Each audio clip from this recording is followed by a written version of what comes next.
Hello बच्चों, तो चलिए इस प्रश्न को पढ़ते हैं। मान ज्ञात कीजिए समाकलन सीमा 1 से 4 dx बटा x का घनमूल। तो यहाँ पर देखो, हमें इस समाकलन का मान ज्ञात करना है। तो प्रश्न में आगे बढ़ने से पहले इस प्रश्न से संबंधित जो मुख्य अवधारणा है उसकी हम चर्चा कर लेते हैं। तो देखो, मुख्य अवधारणा क्या हो जाएगी। इस प्रश्न को हल करने के लिए देखो, हमें यह समाकलन का सूत्र आना चाहिए। x की घात n dx का जो समाकलन है उसका सूत्र क्या होता है, x की घात n प्लस एक बटा n प्लस एक प्लस में अचर c। ठीक है, और यहाँ पर n का मान कोई भी अचर पद हो सकता है माइनस एक के अलावा। तो देखो, अब हम ये समाकलन करते हैं तो इसको एक बार के लिए i बोल लेते हैं हम।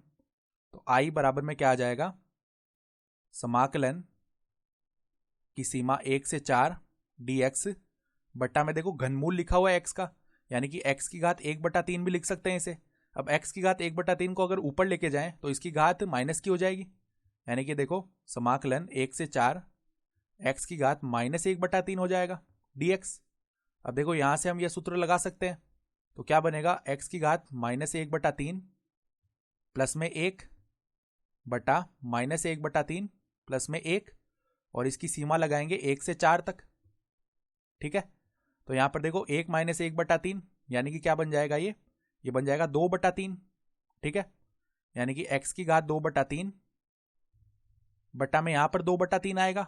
ठीक है, जो कि 3/2 बन जाएगा ऊपर आके, और यहां पर x पर सीमा लग जाएगी 1 से 4 तक।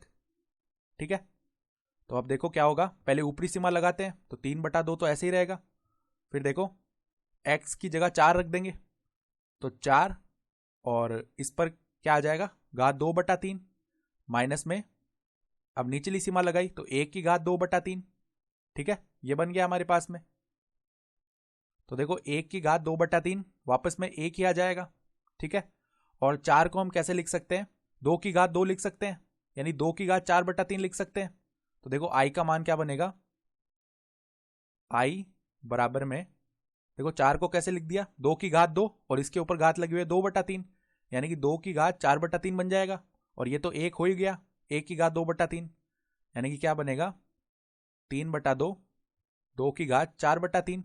अब यहां पर देखो 2 की घात 1 है और यहां पर 2 की घात 4/3 है, तो क्या होगा, 3 गुणा में 2 की घात 4/3 माइनस में 1 बन जाएगा, यानी कि 2 की घात 1/3 आ जाएगा। 3 गुणा 2 की घात 1/3, जिसे हम क्या लिख सकते हैं, 3 गुणा घनमूल 2।